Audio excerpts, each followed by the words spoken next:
ini terjadi di zaman dulu. Di zaman dulu itu sebelum diutusnya Rasul ya. Sebelum diutusnya Rasul ini terjadi berlebihan, over dalam menghormati takdim kepada guru dan orang-orang saleh. Siapapun itu. Termasuk pada para nabi. Waktu itu yang kena over takdim ini Nabi Isa. Nabi Isa tuh saking hebatnya top ya kan. Nabi Isa pun kan orlok mangan. Bilang sekali mangan roti karo anggur doang kan, yang perjamuan terakhir itu perjamuan terakhir kan. Nggak pernah makan. Gitu. Kalau kita baca Alkitab itu kan, saya pernah baca Alkitab itu. Di situ ada Nabi Isa itu kelaparan di pasar itu. Terus kemudian minta makan kepada Allah. Jadi nggak kayak Nabi Muhammad. Kalau Nabi Muhammad kan banyak cerita makan-makan, sembelih kambing gitu kan. Iya kan? Kalau Nabi Muhammad kan makan para sahabat terus dinampan terus, wih aja rebutan makan pakai tangan kanan. Ada banyak cerita makan. Kalau Nabi Isa jarang. Udah berarti orang mangan karena puasa baik. Nabi Isa tuh puasa aja gitu. Nah, akhirnya dianggap titisan Tuhan karena tidak pernah makan, ya kan? Kan Tuhan kan nggak makan nggak minum kan, gitu. Nggak ada satu ayat yang Nabi Isa itu di dalam Alkitab ya, saya lupa ayat. Kalau nggak salah di kitab perjanjian baru antara Matius, Markus, Lukas apa Yohanes, menggelati pining papat surat kuning pasti kependak.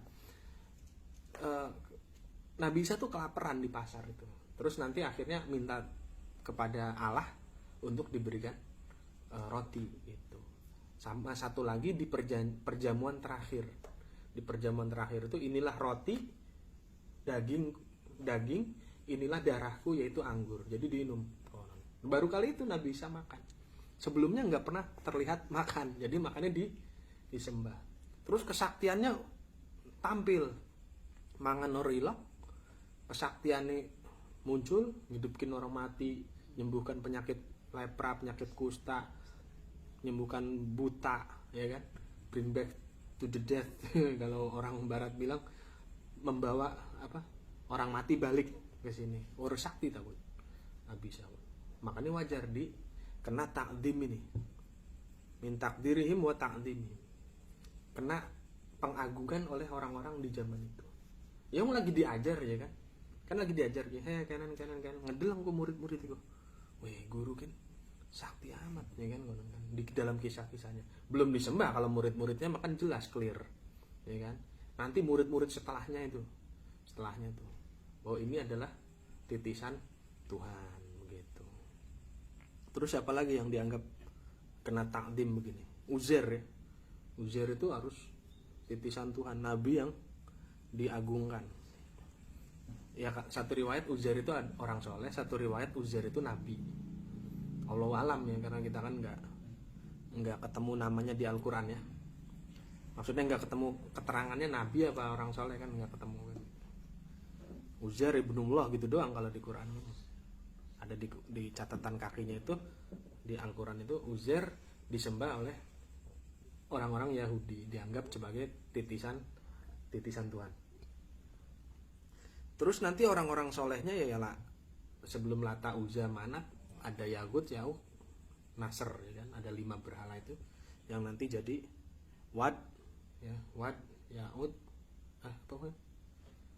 Wadau, wala Suwa'a, wala Yaghutsa, wala Ya'uqa, wala Nasra. 5 berhala besar yang dianggap orang-orang soleh, kena takdim ini, diagungkan. Jadinya apa?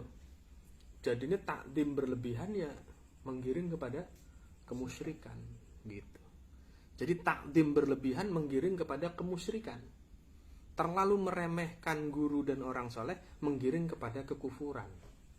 Ya Allah perintahkan kon terima kasih kepada guru, malah orang terima kasih. Di guru jikon ikhlas.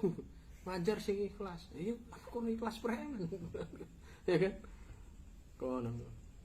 Ini kelompok yang kedua. Nah, kelompok kedua itu lahirnya di zaman sekarang. Di zaman yang sekarang banyak gitu. Orang kelingan kan guru ikronya siapa? Ingat orang guru ikronya siapa? Ingat ya? Suka ngasih apa? Orang inget kan? Nah itu dusun. Orang mau inget datang apa gitu kan? Dalam tanda kutip ya gitu ya. Gitu. Bukan berarti yang nggak pernah ngunjungin gurunya. Yang guru ikro tuh rata-rata perempuan. Kita mau tamunya nggak enak kan? Gitu maksudnya. Cuma ya sesekali embus bulan sepisan anak Rizky ya dinai kalau ya. Guru ikro loh. Jangan ingetnya guru universitas aja mentang-mentang kuliah, sing diinget dosen aja. Orang muslim itu inget belajar dari ini dari siapa, belajar ini dari siapa, belajar ini dari siapa. Gitu. Nah, salah satu fungsi sanad itu untuk inget guru, dul. Yur. Sanad itu dipaksa untuk inget guru, gurunya siapa? Fulan bin Fulan bin Fulan bin Fulan bin Fulan, disebut orang guru nih. Kudunya mau ikhlas harus disebut. Ya, hah? Iya kan, ngaku sanad, ngomong zaman sikiku ngaku duwe sanad, tapi orang ngerti fungsi sanad. Fungsi sanad kan supaya ingat guru dapat ilmu dari mana, itu fungsi sanad.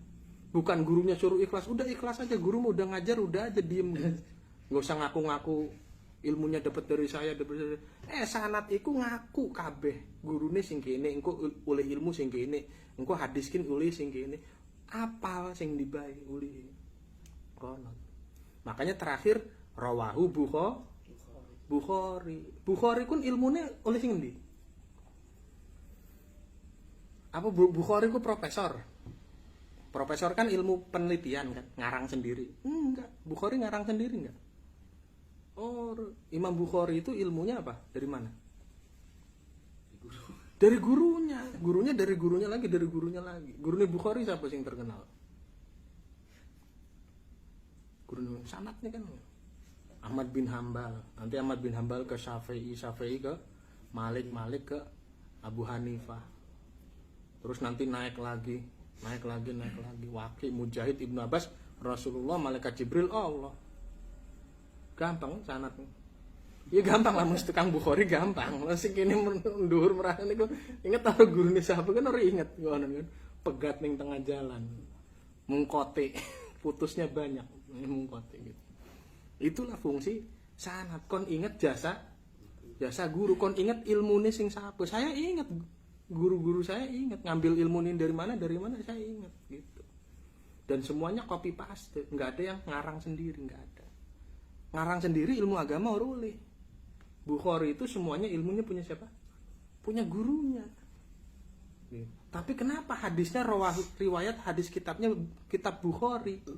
Klemen sih orang kitab Rasulullah gitu. Kan selesai. Ya kan? Kenapa dia mengklaim kitabnya itu kitab Bukhari gitu. Ini saya Soleh Fauzan anku. Soleh Fauzan. Iki ilmu ngarang apa ilmu sing gurune? Sing gurune. Klemen diklaim Soleh Fauzan. Gitu. Ini buku saya. Buku saya tuh. Mana? Tuh buku saya tuh. Itu saya ada nama saya kan di situ kan. Itu saya ngarang sendiri apa dari guru? Kenapa di kitab itu ada nama saya klaim itu ilmu saya? Iya, kan mikir sih kan. Mohon. Karena Islam itu semuanya ilmu tidak ada yang boleh ngarang. Nggak ada yang boleh ngarang. Semuanya ilmunya harus jiplak dari generasi sebelumnya gitu. Itu ilmu saya 300 menit, buku 300 menit itu jiplak dari 150 menit Ustadz Yasir Tajid SM. Ada di situ saya tulis gitu. Jangan bilang gini, alah Ustadz Yasir Tajid aja jiplak dari Jurumiyah. Ngapain ditulis lagi? Iku arane wong ora duwe ada. Ditulis gurune sapa oleh ilmu pun sing sapa ditulis. Wis makane wong siki padha ora berkah ya mengkono. Ya termasuk kita kan nyengir maning. Padha ora berkah ya mau aja sampai mengkono. Harusnya kan saya klaim aja nih. 300 menit karangan kita, penemuan saya. Harusnya kan begitu kan? Enggak, di kata pengantar saya sebutin.